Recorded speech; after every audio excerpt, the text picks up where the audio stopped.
Hi guys, I am just checking in. MALS surgery is pretty rare, so I think it's a good idea for us to check in with each other and share information as best we can. I am currently 10 and a half weeks post laparoscopic robotic MALS surgery. I had 7 incisions from left to right throughout my abdomen, and I just wanted to let you know how things are going. First, the pros. I have so much freedom in the front of my rib cage.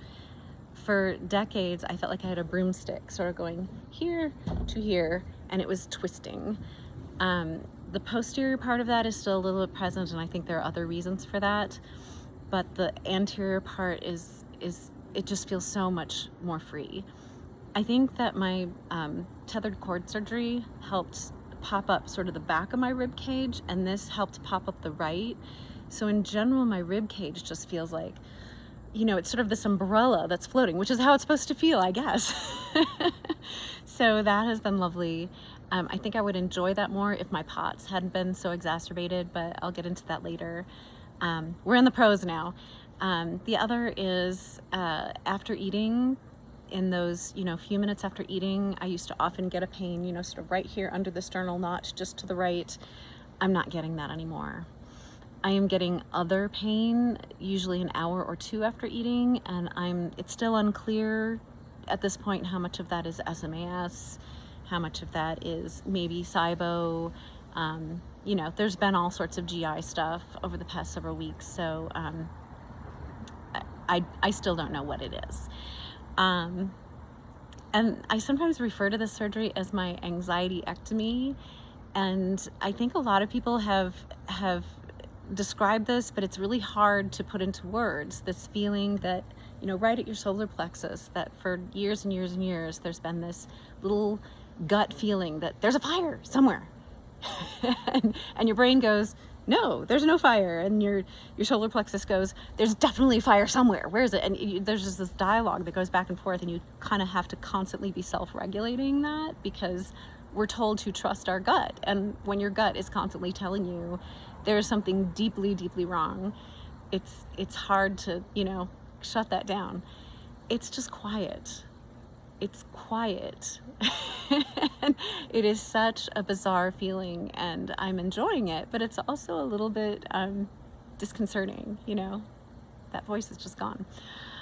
So those are good things. On the negative side, I felt like I should point out, especially if you watch my last video, which I took a week after surgery, and I thought I was doing great, right? Like I had been grocery shopping, and things were, progressing as I expected. I was feeling a little more energy every day, feeling a little bit better.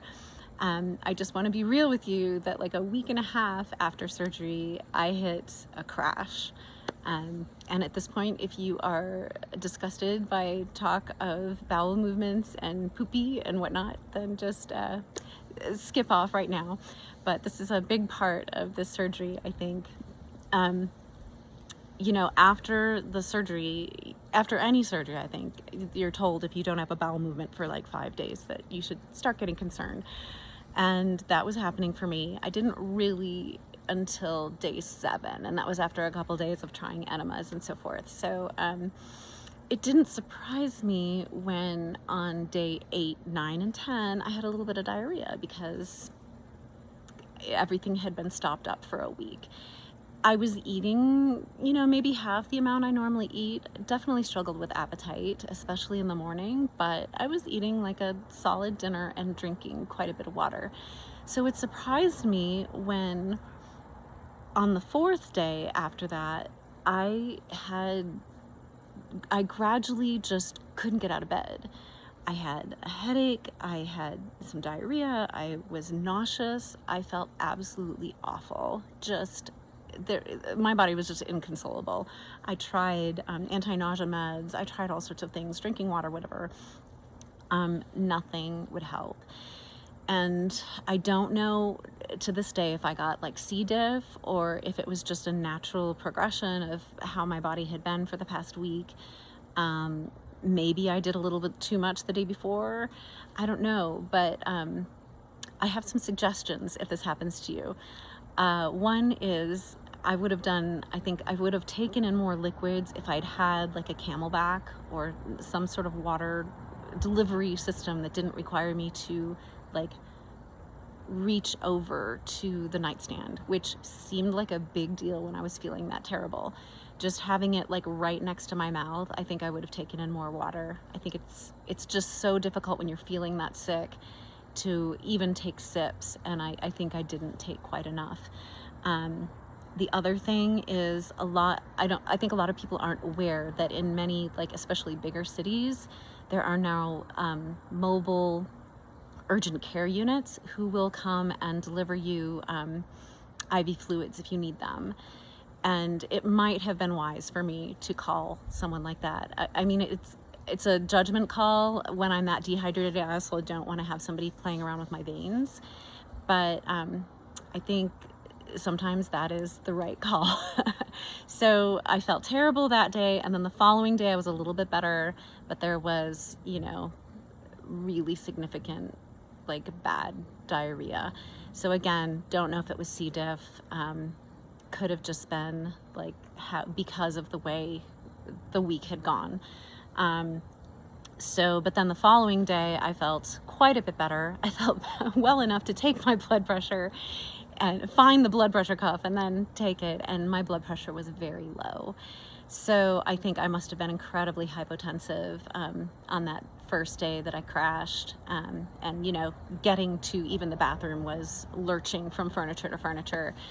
I can't even quite imagine how low my blood pressure must have been that day. So since then, I've been really hitting the electrolytes. I listened to a talk, which I would link you to, except it's now not available on YouTube. But this woman talked about a cold glass of water with electrolytes being very helpful to just down right in the morning. And I've been doing that. And in fact, a cold glass of water with electrolytes can also apparently decrease POTS symptoms after eating. So I've been really hitting those electrolytes, and it has been a struggle to get my blood pressure back above hypotensive, which is, I think, 100, the top number. Below 100 or below, I think, is considered hypotensive. So I think I'm getting there, but it has been sort of a slow climb. Then at 2.5 weeks after surgery, I started getting just kind of a nagging bad headache. And the following day it was bad, and it was unrelenting.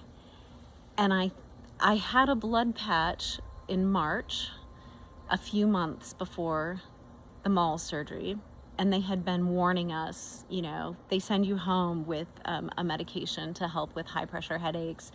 I'd had some conversations with other patients and with my physical therapist about what a high pressure headache feels like. And midway through that second day, I thought, oh my gosh, I'm pretty sure this is a high pressure headache, high cerebral spinal fluid headache. And I don't think anyone has done any research about how MALS surgery affects your CSF fluid and how it regulates in the brain. I did hear from one other patient who said that the MALS surgery actually helped her the other direction. It seemed to help with her with her high pressure headaches. It seemed to bring them down. But for me, this was suddenly, I couldn't bend over. I was a little confused about whether it might be a sinus headache. I could not look down or look forward. There was this incredible pressure in my head. I could feel my pulse in my suboccipital region. I couldn't lay directly on that. And it just felt like my head was gonna explode. So luckily I got in to see my physical therapist the next day. She knows a lot about these kinds of headaches, and she was able to relieve the pressure to the point where by the end of the appointment, I could look down. A few days later, I also, just to be sure, I went to urgent care just to make sure I didn't have a sinus infection, and the doctor I saw just said, your sinuses look great. So I'm pretty sure I had a high pressure headache. I imagine that releasing the celiac artery just changes pressure throughout the body, but I think there's a lot to learn about how that works. Thankfully, the headaches have kind of done this kind of pattern where, you know, they were really bad, then I had no headache, then the next day it was maybe 60%, then the next day I had no headache. So they've just gradually kind of diminished, but I think that I'm still more sensitive to like barometric pressure changes. I think I'm a little bit sensitive to caffeine now. When you're in high pressure, caffeine can exacerbate that headache. So that's a bit of a change for me, and I'm very interested to see where this goes, and I'm interested to hear what other people experience after MALS surgery with this, because I don't think anybody's talking about this. I'm still pretty potsy, which is kind of interesting. You know, like I have low blood pressure, but my pressure in my head is high. Dr. Hepworth has mentioned to me before that you can have low pressure in your spine and have high pressure in your head. So I think there's several different systems kind of interacting here, and we're not quite sure how it works, but I've definitely had difficulty being upright.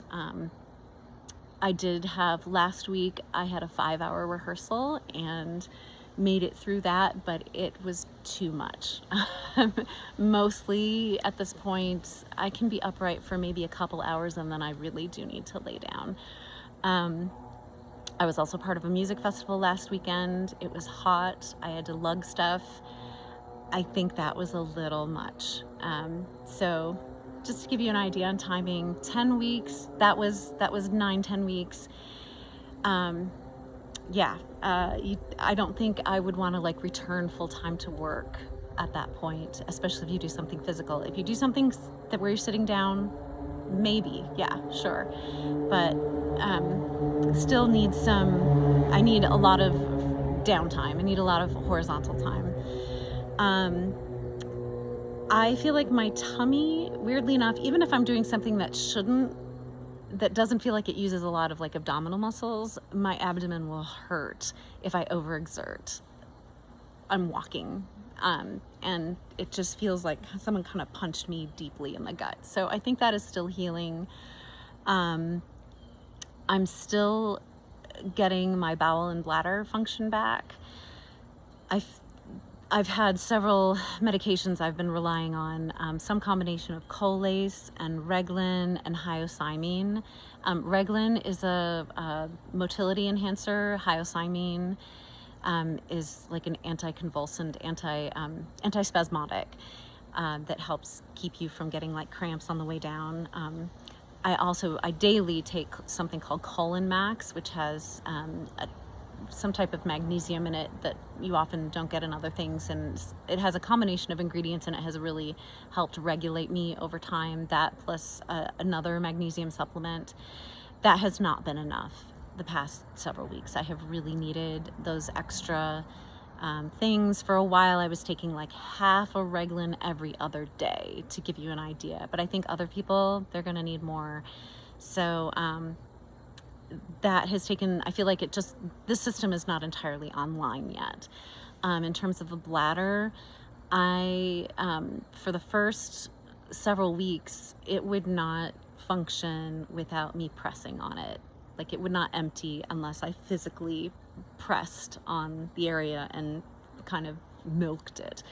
So that has gradually been going away. I feel like at this point, it's more at night now than during the day, still a little bit during the day. And I also feel like the bladder might be less reactive than it was. You know, I've had interstitial cystitis for years, and I feel like I might be going to the bathroom a little bit less during the day, especially. So I wonder if that could have to do with like the nerve function and how that all relates. I don't know. There's so many unknowns. So yeah, that's kind of the summary. I'm very curious how everybody else who gets this surgery is doing, especially the CSF pressure. That is just so strange. Very curious how everybody's doing. And anyway, I hope you're all doing as well as possible, and I will try to check in again. What I'm hearing from more than one source is that 12 weeks is where the nerve healing really starts knitting together.